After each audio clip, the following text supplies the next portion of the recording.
Hello again there, folks. So I hope everybody's staying safe and enjoying their state allocated hourly walk every day.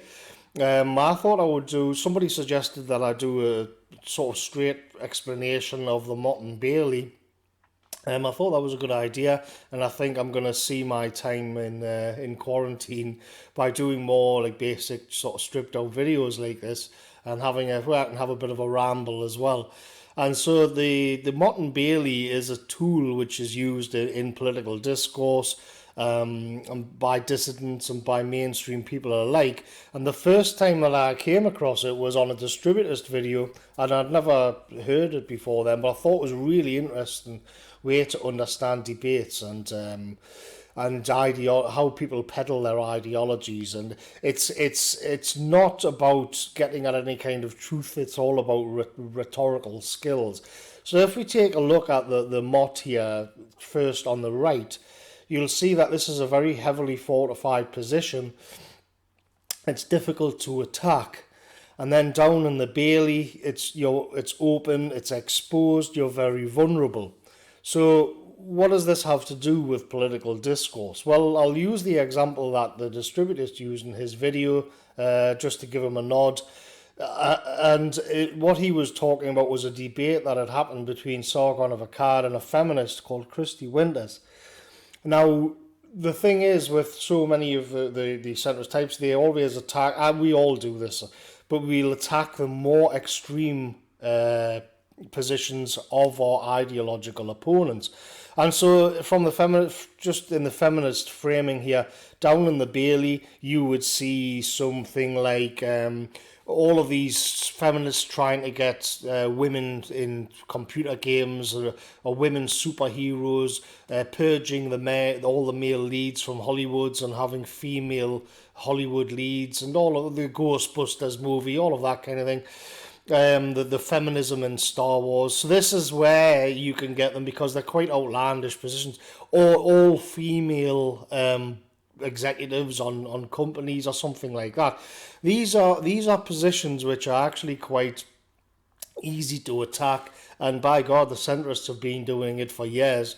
But the problem happens when they disown all of that and they go back to the Motte, and then they can say something like, because the framing of the debate was, it has feminism been good? If this is what the argument is about, is feminism a force for good, for example, then they can go back to the Motte and they can say, well, do you think that women should have the right to vote?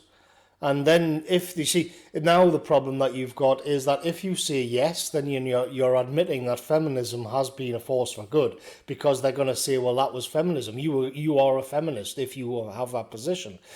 And so it's a much, much more difficult position to attack, because you can be a super edgelord and say, well, I don't think they should have the right to vote. I think women should be banned from engaging in politics at all.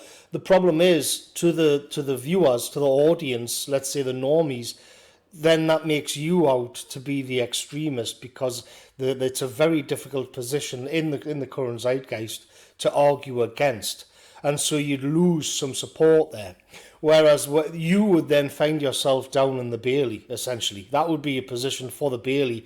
So what it is a way to hold people to their more radical positions and then expose them as being a bit unhinged and a bit crazy. But then again, you can always go back to the Motte, and have your more sensible position. Which is why, if you look at dissident right circles, people a lot of the opinions on the dissident right from the mainstream are down in the Bailey, which is a problem. And so it's fine whereas demographics and this or that particular population group becoming a minority, that's still that's, if you're against that, then that, I would say, that belongs in the Motte, because it seems to be a sensible position to hold. Whereas if you then talk about how you're going to prevent that happening, you go down into the Bailey, because whatever solution you come up with is going to be deemed radical. So this is a bind that the dissident right is in, actually. But But you will the concept of the Motte and the Bailey is the sensible, easy positions to hold are in the Motte, and then the more vulnerable, extreme positions are down in the Bailey. We see this again with somebody like Tony Blair was very good at always being perceived as being in the Motte. So he would always give the impression that it's strange because Tony Blair's considered to be this radical lunatic who completely destroyed Britain. Well, the thing about it is that if you listen to his speeches, if you listen to his rhetoric, it actually comes across as quite bland and a bit boring. And even when he was talking about and so they didn't talk about openly transforming the demographic makeup of Britain to rub the right's nose in it. That was leaked from the inner Labour Party. But what they did do is talk about building a multicultural society or enrichment.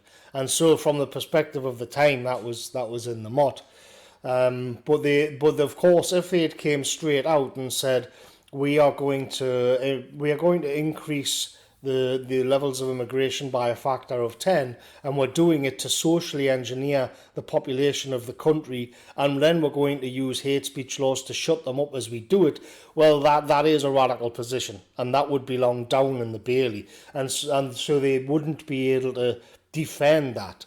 And so again, it's the radical positions which are difficult to defend are down in the Bailey, and then the more easily positions to defend belong up in the Motte. So that's me little video on that. I'll catch you later, folks.